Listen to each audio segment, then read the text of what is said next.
മഞ്ഞു പെയ്യുന്ന മാമലകൾക്കിടയിൽ വെടിയുച്ചകൾ കേട്ടുണരാൻ വിധിക്കപ്പെട്ട കാശ്മീരിയൻ മലമടക്കുകളിലെ കുഞ്ഞു ബാല്യങ്ങളെ, കണ്ണത്താ ദൂരത്തോളം വിശാലമായ കൽപ്പാടങ്ങളിൽ വിശന്നൊട്ടിയ വയറിന്റെ ആശ്വാസത്തിനായി കഷ്ടപ്പെടുന്ന കുഞ്ഞിളം ഭൂമേനികളെയും, പ്രവിശാലമായ ഇന്ത്യ മഹാരാജ്യത്തിന്റെ വിവിധ ദേശങ്ങളിൽ പരിശുദ്ധ ദീനിന്റെ പവിത്രധന്യമായ ജ്ഞാനപ്പൊരുളറിയാൻ അവസരമില്ലാതെ തീവ്രവാദത്തിന്റെയും വിധ്വംസകവാദത്തിന്റെയും നവീനവാദത്തിന്റെയും ഇരുണ്ട കാർമേഘങ്ങൾക്കിടയിലേക്ക് നടന്നുപോയിരുന്ന ഈ രാജ്യത്തിന്റെ ഊർജമായി ജ്വലിക്കേണ്ട യുവത്വങ്ങളെയും തന്നോട് ചേർത്ത് പിടിച്ച് അവർക്കായി അറിവിന്റെ അക്ഷരമുറ്റമൊരുക്കി അറിവാണായുധമെന്ന് അവരെ പഠിപ്പിച്ച് മനുഷ്യ ജീവിതത്തിന്റെ അകമ്പൊരുൾ അറിഞ്ഞ ആത്മജ്ഞാനത്തെ ആത്മാവിലേക്ക് പകർന്നു നൽകി അക്കാദമിക് ബിരുദങ്ങളുടെ അക്ഷരക്കൂട്ടങ്ങളെ സ്വന്തം പേരിനൊപ്പം തുന്നിച്ചേർത്ത് ഈ കാണുന്ന ചക്രവാള സീമകൾക്കുമപ്പുറം ഒരു കാലവും ഒരു ലോകവുമുണ്ടെന്നവരെ ബോധ്യപ്പെടുത്തി ജീവിത വിശുദ്ധിയും ആദർശബോധവും സ്വരാജ്യ സ്നേഹവുമുള്ളവരാക്കി പരിവർത്തിപ്പിച്ച ഇന്ത്യ കണ്ട ഏറ്റവും ഉന്നതമായ വൈജ്ഞാനിക തേരോട്ടങ്ങൾക്ക് നെടുനായകത്വം വഹിച്ച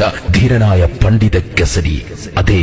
ഇന്ത്യൻ മുസ്ലിം ജനകോടികൾക്ക് പകരക്കാരനില്ലാത്ത അമരക്കാരനായി ആഗോള ഇസ്ലാമിക വേദികളിൽ പൂങ്കമറായി പാലൊളി പരത്തിയ ഖമറുൽ ഉലമ, അതെ പടച്ചതമ്പുരാൻ കനിഞ്ഞരുളിയ ഇച്ഛാശക്തിയും വിശ്വാസി സഹസ്രങ്ങളുടെ നിലക്കാത്ത പ്രാർത്ഥനയും കൈമുതലാക്കി കാന്തപുരമെന്ന കുഗ്രാമത്തിൽ നിന്നും ലോകത്തിന്റെ നെറുകയോളം വളർന്ന് the unbeatable leader of century, ഒരു നൂറ്റാണ്ടിന്റെ ഇതിഹാസ നായകനായി ആർത്തിരമ്പി വരുന്ന അലമാലകളെ മഹാസ്നേഹം കൊണ്ടു തടയുന്ന വിശിഷ്ട സാഹോദര്യത്തിന്റെ കുലപർവ്വതമായി നിലകൊണ്ട കളങ്കമറ്റ സ്നേഹത്തിന്റെ തൂമന്ദഹാസം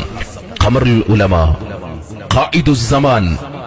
സുൽത്താനുൽ ഉലമ, ഇന്ത്യൻ മുസ്ലിം ജനകോടികളുടെ ഗ്രാൻഡ് മുഫ്തി ഷെയ്ഖുന